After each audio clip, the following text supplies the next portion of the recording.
This week in Jamaica Now, to hell and back, Jamaican fishermen detained under horrid conditions by U.S. Coast Guard suing the American government. Can the PNP hold a presidential election without causing fractures? The CMU scandal deepens. Parliament hears that a helper was paid nearly $4 million on the instructions of a contracted fundraising consultant, and a surprise party for the CMU boss. First shipment of mangoes leaves Jamaica for Florida, and Daddies protest clashing government events with Father's Day. I'm Damian Mitchell, and this is Jamaica Now. It was a trip to hell and back. 4 of 5 Jamaican fishermen have filed a lawsuit against the United States government following a horrid 32-day detention aboard a Coast Guard vessel. All the time we change. Every boat we go on, as they switch it over, they change us. And they just give us cold food every day. Slimy, it's not good. You're in the elements, the sun, the rain, the dew. Sun come burn you, rain come wet you. That boat we was on it during the hurricane.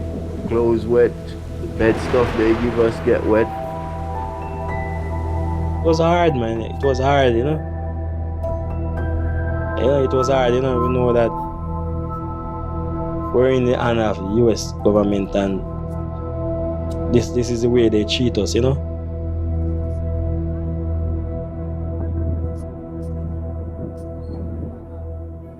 We were treated like we are garbage. We're not qualified to come inside. The ordeal began on the night of September 14, 2017. George Thompson, Robert Ware, Patrick Ferguson, Luther Pattison, and David Williams were detained in Caribbean waters after their boat got into difficulties.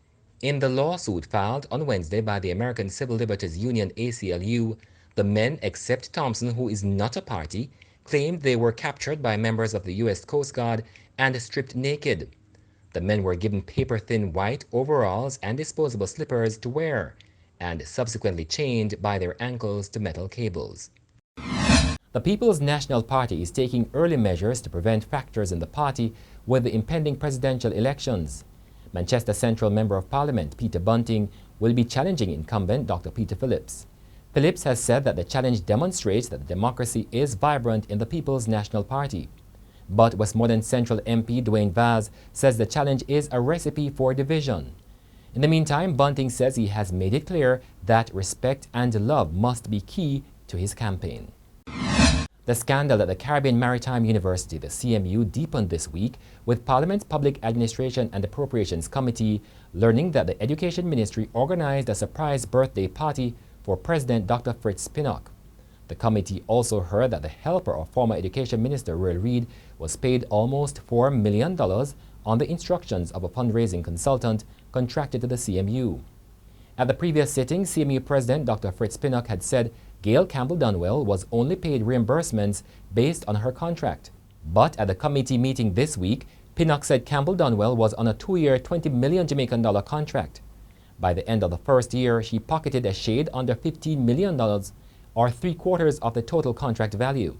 Pinnock said of that amount, the consultant instructed that $3.8 million should be paid to Doreen Miller, a woman identified as Reids Helper. A woman whose name appeared on nearly a dozen checks paid out by the Manchester Parish Council has testified that she has never been employed there and was never contracted to do any work for the local government body.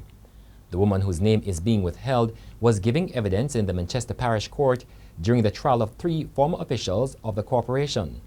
The former officials have been accused of conspiring with others to defraud the local authority of $400 million through the use of fictitious invoices. A teenage girl who went missing from her St. Catherine home just over 4 months ago is now in the custody of the St. James Police. She was one of 4 persons held in a house in New Ramble, also in St. James, where an illegal firearm was seized by the security forces during an operation on Monday. The police say 3 other persons, all males, will be charged with illegal possession of a firearm and ammunition. The girl's case will be turned over to the Center for the Investigation of Sexual Offences and Child Abuse. Some 12,000 pounds of Julie and East Indian mangoes were exported from Jamaica to the United States on Thursday. They will be distributed in Miami, Fort Lauderdale, and West Palm Beach in Florida. It's the first export to the United States in 20 years. According to the Agriculture Ministry, the exports will continue once or twice a week until the close of the mango season in late July 2019. In 2014, the U.S. Department of Agriculture gave clearance for Jamaica to export mangoes to America. This, however, was subject to compliance with standards required by the USDA's Animal and Plant Health Inspection Service. Amid a social media backlash, the Planning Institute of Jamaica, the PIOJ, has changed the date for the launch of the Healthy Women and Children for a Healthy Society project. It was initially scheduled for Father's Day, which will be celebrated on Sunday, June 16, also dubbed National Family Day. The new date has not yet been announced. However, the PIOJ will be going ahead with a National Family Day event on the same day at Jamaica House, but under a revised title, Furthering Healthy Families with Fathers.